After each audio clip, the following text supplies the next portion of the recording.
Hello friends, आज शिव दर्शन part 8 में हम दर्शन करेंगे महाराष्ट्र में स्थित छठे ज्योतिर्लिंग भीमाशंकर के। तो फ्रेंड्स, वीडियो को अंत तक जरूर देखना क्योंकि इसमें आपको शिव के एक नए रूप का पता चलेगा। कहते हैं शहारदी की शांत वादियों में आज भी महादेव का वह अद्भुत रूप विद्यमान है जिसने एक ही प्रहार में भीमा जैसे महादैत्य का अंत कर दिया था। और यहीं उनकी देह से टपकी पसीने की बूंदों से जन्मी भीमा नदी अनंत काल से बह रही है। महाराष्ट्र के पुणे जिले में शहारदी की पर्वत श्रृंखला के बीच बसा भीमाशंकर ज्योतिर्लिंग समुद्र तल से लगभग 3500 फीट की ऊंचाई पर स्थित है। 12 ज्योतिर्लिंगों में से छठा स्थान प्राप्त है। यहाँ आने पर न केवल धार्मिक शांति ही मिलती है बल्कि प्रकृति की गोद में मिलने वाली सुकून भरी ठंडक भी आत्मा को प्रसन्न कर देती है। शिव पुराण के अनुसार इसका संबंध राक्षस भीम से जुड़ी पौराणिक कथा से है। भीम रावण के भाई कुंभकर्ण और करकटी का पुत्र था। जब उसे पता चला कि उसके पिता को भगवान राम ने युद्ध में मारा था तो उसने प्रतिशोध की ठानी और तपस्या करके ब्रह्मा से अजय होने का वरदान पाया। वरदान के अहंकार में उसने देवताओं और संतों को सताना शुरू किया और महर्षि कामरूप को बंदी बना लिया।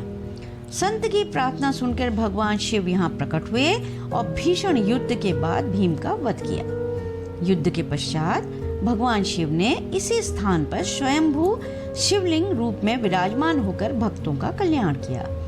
तो आज भीमाशंकर ज्योतिर्लिंग के रूप में वह पूजित है। इस युद्ध के बाद शिवजी की देह से टपकी पसीने की बूंदों से पवित्र भीमा नदी का उद्गम हुआ। यह नदी यहाँ से बहते हुए कृष्णा नदी में मिलती है और इस मंदिर को दक्षिण की काशी भी कहा जाता है। भीमाशंकर मंदिर की वास्तुकला नागर शैली की है। गर्भगृह में स्थित स्वयंभू शिवलिंग सदियों से पूजित हो रहा है। यहाँ जलाभिषेक करने से पाप नष्ट होते हैं और मनोकामनाएं पूर्ण होती हैं। यहाँ का वातावरण साल भर हरा भरा और शीतल रहता है। चारों ओर झरनों की धारा, भीमा नदी का तेज बहाव और शहारदी की वादियों में गूंजती ओम नमः शिवाय की ध्वनि सभी को शिवमय कर देती है। यहाँ का जंगल भीमाशंकर वन्य जीव अभयारण्य का हिस्सा है जो दुर्लभ प्रजातियों जैसे जॉइंट स्क्विरल और कई अनोखे पक्षियों का घर है। भक्त मानते हैं कि भीमाशंकर में दर्शन करने से न केवल पापों का नाश होता है बल्कि जीवन में असीम शक्ति, साहस और शांति का संचार होता है। यहाँ की हर सुबह भगवान की आरती और घंटियों की ध्वनि से शुरू होती है और हर शाम दीपों की ज्योति में महादेव की महिमा का गुणगान होता है। तो अगली बार जब आप शहारदी की ओर कदम बढ़ाएं तो महादेव के इस वीर और करुणामय के रूप के दर्शन अवश्य करें। यहाँ का हर पत्थर, हर बूंद, हर हवा का झोंका शिव की महिमा का संदेश देता है।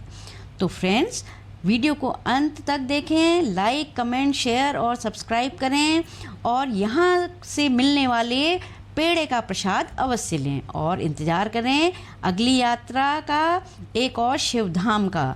तो बोलो ओम नमः शिवाय, ओम नमः शिवाय, ओम नमः शिवाय, ओम नमः शिवाय।